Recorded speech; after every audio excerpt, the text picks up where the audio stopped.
Hi guys, welcome back to K-Drama Addict. The Incheon International Airport was always loud. It hummed with the energy of thousands of lives passing through. Businessmen dragging rolling luggage, families reuniting with tearful embraces, tourists clutching maps with wide, overwhelmed eyes. But on a Tuesday morning in late spring, when the cherry blossoms had just begun to give way to the full green warmth of early summer, one arrival stood out among the rest. Amara Collins stepped through the arrival gates with a single large suitcase, a carry-on bag slung over one shoulder, and a look on her face that was equal parts excitement and quiet terror. She was 25 years old, originally from Huntsville, Alabama, where the summers were thick and slow and the sweet tea was always cold. She had grown up on her grandmother's porch, listening to old gospel records and dreaming of places far away. Now here she was, Seoul, South Korea, and the dream had the audacity to be real. She wore a simple yellow sundress that fell just below her knees, the fabric soft and light against her brown skin. Her hair, her glorious, full, natural curly hair, was pulled up loosely at the crown of her head, with thick coils escaping around her temples and the nape of her neck. People stared. Some smiled. Amara was used to both.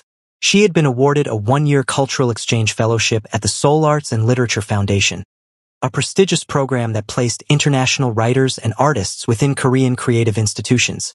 Amara was a writer short stories, mostly, with a voice her professors back at the University of Alabama had described as quietly devastating. She wrote about home, about displacement, about the way love could feel like both a rescue and a trap at the same time. Her work had caught the attention of the Foundation's International Committee, and now here she was, yellow dress, curly hair, and all, stepping into a country whose language she barely spoke beyond Annyeonghaseyo and Gamsahamnida. She found her way to the taxi line, dragging her suitcase across the polished floor, and was fumbling with her phone, trying to pull up the address of her temporary apartment in Mapogu, when she collided, firmly and without warning, into a wall. Except the wall breathed. "Ow," said the wall in Korean, and then in clean, measured English. "Are you all right?" Amara stumbled back, grabbing her suitcase before it tipped over completely, and looked up. The man she had walked into was tall. Taller than she had expected anyone to be, standing at least 6 feet, with a lean, composed build and a face that looked like it had been drawn carefully by someone who took their time. He was 30 years old, dressed in a charcoal gray button-down shirt tucked into dark trousers, with a leather bag over one shoulder and the slightly impatient look of someone who had a schedule and had not budgeted time for collisions. His name was Park Joon-ho. "I'm so sorry," Amara said immediately, pressing a hand to her forehead where it had knocked against his chin. "I wasn't looking where I was going. Are you okay?" He blinked at her, not rudely, more like he was recalibrating.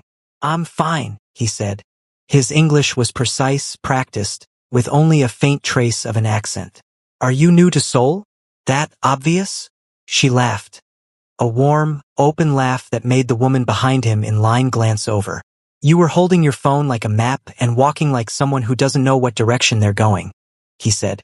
It wasn't unkind, just honest. "Wow, accurate." She tilted her head. "I'm looking for Mapogu. Do you know it?" "I live there," he said, and something shifted almost imperceptibly in his expression, not quite surprise.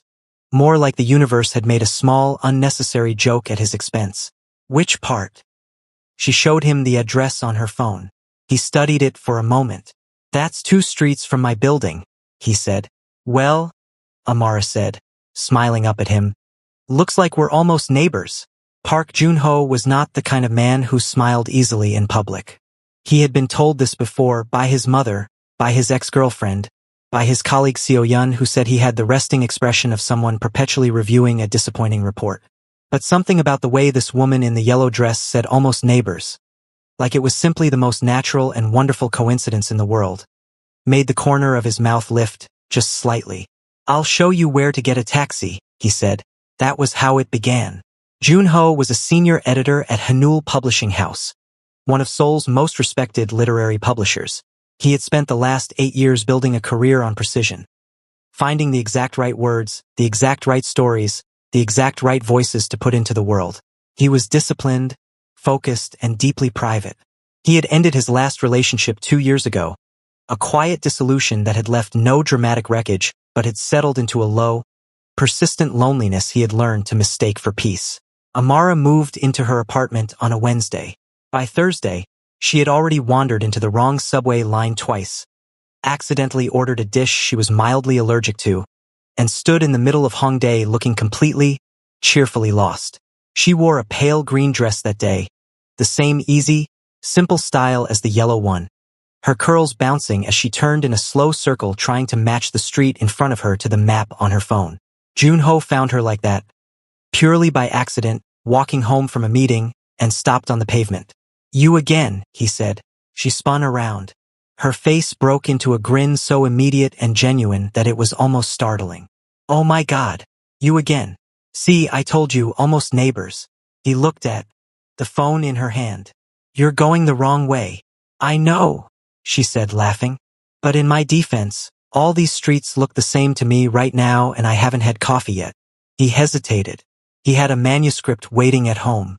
3 chapters he needed to review before morning. He was not, by nature, a man who detoured. "There's a good coffee place 2 blocks from here," he said. She looked at him, really looked at him with those warm, assessing eyes and said, "Are you offering to take me?" Another pause. "I suppose I am." They sat in a small cafe tucked between a convenience store and a flower shop, drinking Americanos while the evening settled softly over the city. Amara told him about Alabama, about the heat, about her grandmother's garden, about how she had always felt like she was writing towards something she couldn't name yet. Junho listened the way he did everything, carefully, completely, without interruption. "What do you do?" she asked him. "I'm a book editor." Her eyes went wide. "No. Yes. I'm a writer," she said, pointing at herself. "I'm here on a literary fellowship. We literally work in the same universe." She shook her head, laughing softly at the coincidence. "What kind of books do you edit?" "Literary fiction, mostly. Stories about people trying to understand themselves." "That's all stories," she said. He looked at her for a moment. "Yes," he said quietly. "I suppose it is." By the time they finished their coffee, the street outside was lit with the warm glow of shop signs and the distant sound of music drifting from somewhere deeper in the neighborhood. Junho walked her back to her building. Her simple, practical apartment building with the red mailboxes out front, and they stood at the entrance in the particular silence of 2 people who have unexpectedly enjoyed each other's company and don't quite know what to do with that. "Thank you," Amara said, "for the coffee, and the directions, and for not letting me wander into the Han River or something." "The Han River is not that easy to wander into," he said. She grinned. "See you around, neighbor." He walked the 2 blocks home and stood in his apartment, tidy, spare, full of books, and thought about the way she laughed. Like nothing in the world was worth holding back for. He told himself it meant nothing. He did not entirely believe himself. 3 weeks passed. In those 3 weeks, Seoul began to reveal itself to Amara the way cities do when you stop being a tourist and start simply living. Slowly, in layers, the way you peel something beautiful and find more beauty underneath. She discovered the Pojangmaka tents near her neighborhood where the tteokbokki was spicy enough to make her eyes water, and the ajumas behind the carts laughed warmly when she fumbled through her order. She found a small bookstore in Mapogu with an English section in the back corner and a cat that slept on the poetry shelf. She wore her blue dress on Mondays, her white dress with the tiny flowers on Wednesdays, and her deep burgundy dress on Fridays, and she wrote every morning at a small desk by her window, watching the city wake up below her. She and Junho fell into an accidental rhythm. It started with small things. A text. He had saved her number the night of the coffee, claiming it was practical in case she got lost again. Asking if she had found the good samgyeopsal place on the corner yet. She hadn't, so he told her which table had the best ventilation. Then, on a rainy Thursday when she was stuck inside and restless, she texted him a line from something she was writing and asked if it felt true in translation. He replied 20 minutes later with 3 different ways to think about it, and they ended up in a 2-hour conversation about the nature of untranslatable words, Han, Nunchi, Jong, and whether emotion could survive the passage between languages. Ken, Amara wrote, "Feeling doesn't need a word. The word is just the door." Junho sat in his office and read that line twice. He started walking past the bookstore more often. She started leaving her window open when she wrote, so she could hear the street. They did not say any of this to each other directly, It was the kind of thing that lives in the space between people before either of them is brave enough to name it. The foundation had assigned Amara a workspace in a shared creative studio in Yongsan, where she was expected to spend 3 days a week among other artists and writers. It was there that she met Cha Min-seo, a Korean novelist her age, sharp-tongued and fiercely funny, who took one look at Amara and decided immediately that they would be best friends. Min-seo spoke English with aggressive confidence and zero hesitation, and she became Amara's guide to everything the guidebooks didn't cover. Which Norbang rooms had the best song selection, how to navigate the unspoken social choreography of group dinners, and, most helpfully, how to read Korean men. They don't say what they feel, Min-seo said one afternoon, spinning in her studio chair while Amara described, without naming names, a certain editor who texted her about food and literature and walked her home without being asked. They do what they feel. Watch what he does, not what he says. What if what he does is just be a nice person? Amara said. Min-seo looked at her flatly. Korean men are not randomly nice to women they don't care about. That's not how we're built. Amara thought about this for longer than she intended to. It was the Foundation's spring showcase, a cultural evening where the international fellows presented their work alongside Korean artists. That changed things properly. Amara read a short piece she had been working on since arriving in Seoul, a story about a woman who travels to a country where no one knows her name and discovers that anonymity is the closest thing she's ever felt to freedom. She stood at the microphone in her deep rose dress, her curls pinned up with a single clip, and read in her Alabama voice, slow and deliberate, and the room was very quiet in the particular way rooms get quiet when something true is being said out loud. Junho was in the audience. He had not told her he was coming. He had received the invitation through professional channels. Hanul Publishing was a sponsor of the foundation, and he had almost not come, telling himself he was too busy, the manuscript was waiting, there were emails. But he had come. He had arrived 10 minutes early and sat in the third row and watched her walk to the microphone in her rose dress. And when she read, he felt something inside him shift, the way a key turns in a lock it was made for. Afterward, at the reception, he found her surrounded by people, glowing with the particular warmth of someone who has just been genuinely seen. She spotted him across the room and her face did the thing it always did. That immediate, uncalculated brightness, and she crossed to him. You came, she said. I was invited, he said. His voice was careful, the way it got when he was feeling too much. Did you like it? He looked at her for a moment. You wrote about feeling free because no one knows you, he said. Do you actually feel that way here? She considered the question seriously, the way she always did. Sometimes, she said, but less and less. The more people I meet who actually see me, she glanced at him briefly, the less I want to be invisible. The silence between them was the kind that hums. Can I tell you something? He said. Yes. I haven't read someone's work and felt that way in a long time. It was not a declaration of love. It was, for Junho, something more intimate, the opening of a door he kept very carefully closed. Amara understood this instinctively, and she didn't push it. She just smiled at him, warm and unhurried, and said, That means a lot, coming from you. They stayed at the reception until it was nearly empty, talking in the way they had started to talk. Easily, deeply, like two people who have known each other longer than the calendar says. He walked her home in the cool spring night, and at the door of her building, under the dim light of the entrance lamp, he looked at her curls falling loose around her shoulders and thought that he had never in his life wanted to say something so badly and found himself so completely without words. Junho, she said softly. Yes. Next time you want to come to something I'm doing, you can just tell me you want to come. He looked at her. I know, he said. Okay, she said, and went inside. He stood on the pavement for a moment longer than necessary before walking home. Summer arrived in Seoul the way it always does. Suddenly, completely, with a heat that pressed down on the city like a warm hand.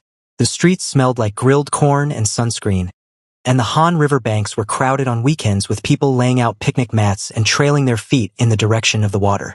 Amara wore her lightest dresses now, a pale lavender one that she loved, a soft white one with thin straps, a coral one that caught the light when she moved.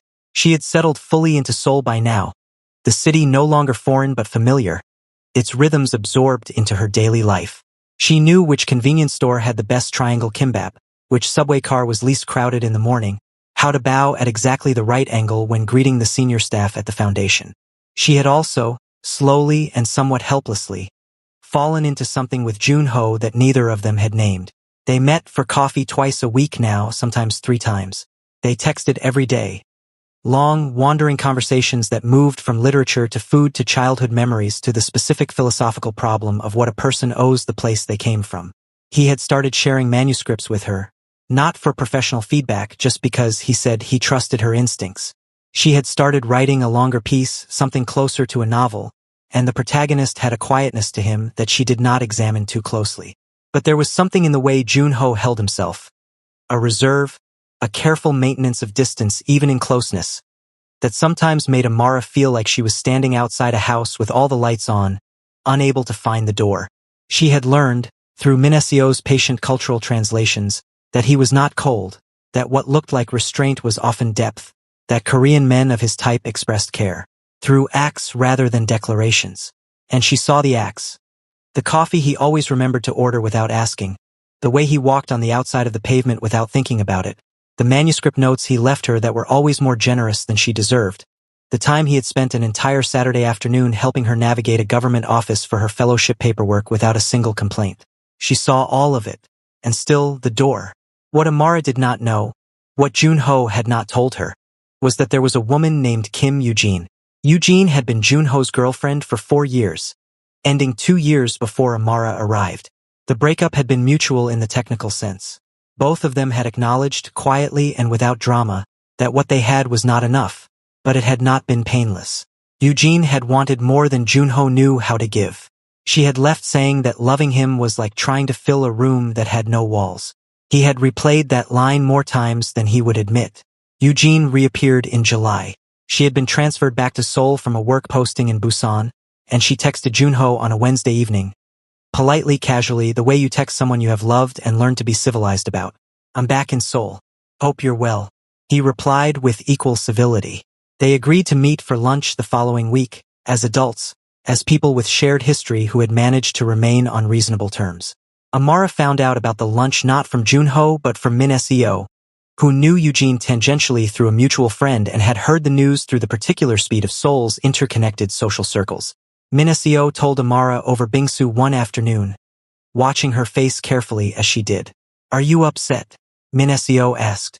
"We're not together," Amara said. "I have no right to be upset.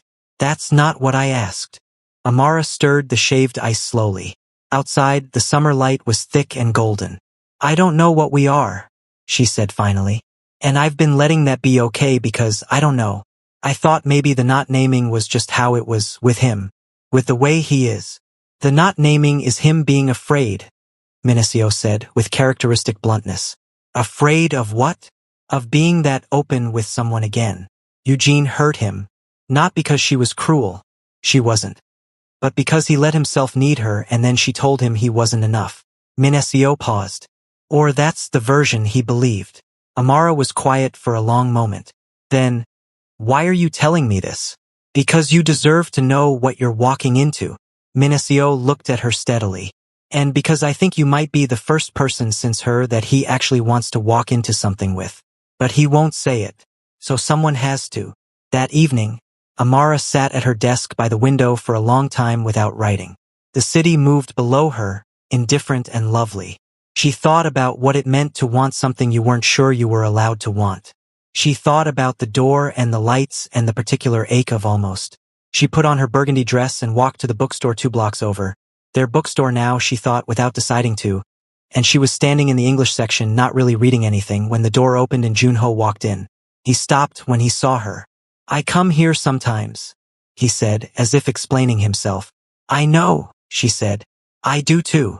They stood among the books in the narrow aisle, close enough that she could see the slight tension in his jaw that meant he was working something out internally. The cat on the poetry shelf observed them with ancient disinterest. "I heard Eugene is back," Amara said, quietly, not accusingly, just honestly. Something moved across his face. "Yes. Are you?" She paused. "Is that something that's going to change things?" He looked at her for a long moment. The bookstore was very quiet. "No," he said. "It isn't." "Okay," she said. And then, because she had always been braver on paper than in person but was trying to close that gap. Junho, I need you to know something. What? She met his eyes. I'm not asking you for anything you're not ready to give, but I'm also not going to keep pretending I don't feel what I feel. I think you know what I mean. The silence that followed was the longest of her time in Seoul. Then Junho reached out and very gently tucked one of her escaped curls back from her face. The first time he had ever touched her, and the tenderness of it was so quiet and so complete that Amara felt it land somewhere deep in her chest. I know, he said. I know what you mean. Autumn came to Seoul with the particular beauty that the city seemed to have been designed for. The ginkgo trees turning gold along the boulevards, the air carrying the clean, bittersweet smell of fallen leaves. The city somehow more itself in October than at any other time of year. Amara wore her rust-orange dress on the first cool morning and stood at her window with her coffee and felt the particular satisfaction of a person who has landed, fully and finally, somewhere that fits. Things had changed since the bookstore. Not dramatically. There had been no grand confession scene, no cinematic rain, no swelling orchestral moment. What there had been was a quiet, incremental opening. Junho had texted her the morning after with a recommendation for a new Korean novel, and at the end of the message, almost like an afterthought, had written, I've been thinking about what you said. You were right to say it. That was all. But Amara, who had learned to read his language, the one that lived in what he did, not what he declared, understood exactly what it meant. They had dinner that Friday. A real dinner, at a restaurant he had chosen carefully and made a reservation for, which Min Seo, upon hearing this, described as basically a proposal by Junho standards. It was a small place in Itaewon that served a menu combining traditional Korean flavors with something more contemporary, the kind of place where the food was serious but the lighting was soft. Amara wore her deep rose dress, the one from the foundation showcase, and when Junho opened the restaurant door for her and she walked past him and he said, very quietly, You look beautiful. She felt something in her finally settle, like a word clicking into its definition. They talked for 3 hours. They talked about her novel, the longer piece she was building, which had grown into something about two people learning each other across the distance of all their differences. He asked her careful questions, the way he asked about everything, and she answered honestly, including the part she hadn't said aloud before. That it was, in part, about them. He didn't look away when she said that. He nodded slowly and said, I thought it might be. And then, it's the best thing you've written. In the weeks that followed, Seoul became a different city, or perhaps the same city seen through a different light. They walked through Bukshin Hanok village on a Sunday, the old tile rooftops arching against a pale sky, Amara stopping every few steps to photograph things. A door, a shadow, a pot of persimmons on a windowsill. Junho walked beside her with his hands in his pockets and his face doing the thing it did now, more often, that Min Seo had clocked immediately and reported back with visible satisfaction. He looks at you like he's reading his favorite book. There were hard moments too, because there always are. In late October, Amara received news from home. Her grandmother, the woman who had given her the porch and the gospel records and the first idea that the world was bigger than what she could see, had been hospitalized. It was serious but not immediately critical, and Amara spent a night sitting on her apartment floor with her phone, talking to her mother in Alabama, feeling the specific grief of being far away from the people you come from. Junho came over without being asked. He didn't say much. He brought doenjang jjigae from the jjigae place she loved, and he sat on her floor with her and let her talk. And when she ran out of words, he didn't try to fill the silence with comfort that would have sounded hollow. He just stayed. When she finally fell quiet, tired from the emotion of the evening, he said, She raised someone extraordinary. She knows that. Amara looked at him. That might be the nicest thing you've ever said to me. I mean everything I say, he said. I just don't always say everything I mean. She leaned her head against his shoulder, and he let her, and outside the Seoul night moved on with its indifferent, gorgeous momentum. Her grandmother recovered. Amara exhaled. November arrived. The fellowship was scheduled to end in February, and the question of what came next had begun to hover at the edges of everything, unasked but present. Amara wrote about it obliquely in her notebook. What does it mean to build something in a place you were only supposed to visit? What do you owe the life you left behind? And what do you owe the one you've found? She hadn't answered it yet. She brought it to Junho one evening, not as a question about them specifically but as a question about life, and he read it in her notebook and was quiet for a while. Then he said, "In Korean there's a concept, inyeon. It's the idea that the people you meet are connected to you by fate, by threads that have existed for lifetimes. Every encounter is part of that thread being pulled." He paused. "I've never been someone who believed in fate. I believe in work, in choices, in what you build deliberately." "But," she said, because she heard the but since the airport," he said, "I've thought about inyeon more than I ever have." Amara set her notebook down. "Junho. Yes. Say what you mean." He looked at her across the warm lamplight of his living room. Surrounded by his books, his ordered, careful life, and for the first time in 2 years, possibly longer, he let himself say exactly what he meant, without editing, without the careful restraint he wore like a second skin. "I love you," he said. "I think I have for a long time, and I don't want February to be the end of this." The silence that followed was not awkward or loaded. It was the silence of something completed. Amara reached across the space between them and took his hand, her brown fingers threading through his, and she thought about Alabama, about her grandmother's porch, about the yellow dress she had worn in the airport, about every small and improbable step that had led her to this living room, this man, this moment. "I love you too," she said, "and I don't want it to be the end either." "Then it won't be," he said. It wasn't a grand plan. It was a beginning of a conversation, the kind that would take months and careful thought and phone calls with her mother in Alabama and probably more than a few difficult logistics.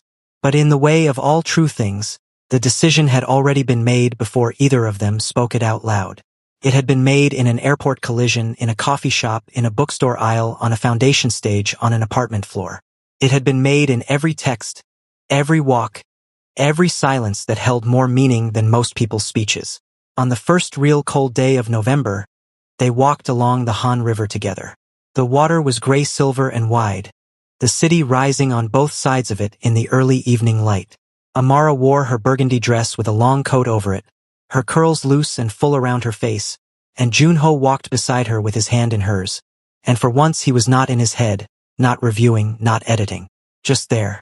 "I'm going to finish the novel," she said. "I know. And I think it has a happy ending." He glanced at her sideways, and the corner of his mouth lifted. "I thought you didn't write happy endings." "I don't," she said, smiling up at him. "I write true ones." He squeezed her hand. Above them, Seoul spread wide and luminous and indifferent to the particular miracle of two people finding each other in the middle of it. As it always does, as all great cities do, carrying 10,000 love stories in their bones without pausing, without bowing, without needing to acknowledge what they hold. But Amara and Junho knew, and that, as it turned out, was entirely enough. Hi guys, in this story we learned that real love is not always loud. Sometimes it is patient, gentle, consistent, and built through understanding. Kindly like and subscribe.